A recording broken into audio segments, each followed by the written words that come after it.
అందరికీ నమస్తే అండి. మనం అమ్మవారిని ప్రసన్నం చేసుకొని, ఆమె ఆశీస్సులు పొందడానికి కుంకుమార్చన అనేది అంత ప్రాముఖ్యత ఉంది. కుంకుమ అనేది స్త్రీ శక్తికి, సౌభాగ్యానికి ప్రతీక కావడం మరియు దీనిని సమర్పించడం ద్వారా అమ్మవారి అనుగ్రహం లభిస్తుందని, భక్తుల కోరికలు తీరుతాయని నమ్ముతారు. ఇది స్త్రీ జీవితంలోని సౌభాగ్యానికి, శ్రేయస్సుకు మరియు అఖండమైన శక్తికి ప్రతీక. ఇది మన హిందూ సాంప్రదాయంలో ఒక ముఖ్యమైన ఆచారం. కుంకుమార్చన అనేది కేవలం ఒక రోజులో చేసే పూజ మాత్రమే కాదు. ఇది అమ్మవారికి తన భక్తిని తెలిపే ఒక నిరంతర ప్రక్రియగా కూడా భావిస్తారు. ముఖ్యంగా నవరాత్రుల వంటి పండుగ దినాలలో కుంకుమార్చన చేయడం వలన మరింత విశేష ఫలితాలు లభిస్తాయి.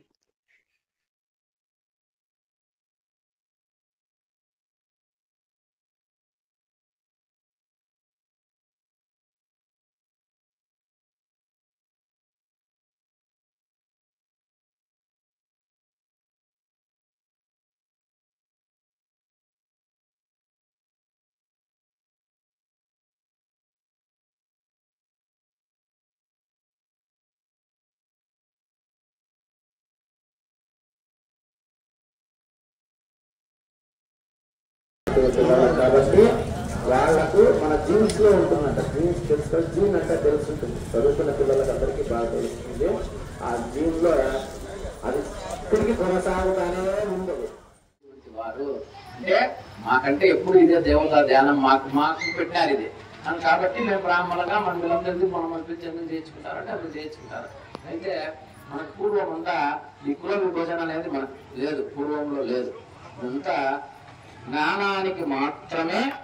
ఎవరైతే వేద విద్య చదువుకుంటాడు, ఎవరైతే వారికి జ్ఞానం కలిగి ఉంటాడు, వేద ఇప్పుడు కులం అనేం లేదు, అతను మాత్రమే బ్రాహ్మణుడుగా పూజింపబడుతున్నాడు.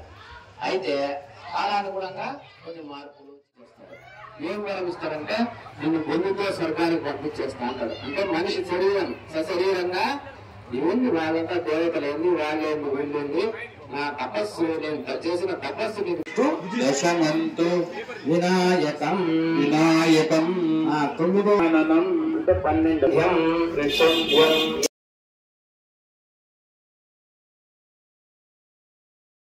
మీరే చూడండి, కుంకుమార్చన అయిపోయే లోపల అమ్మవారే సాక్షాత్తు ఇక్కడికి వచ్చినట్టుంది.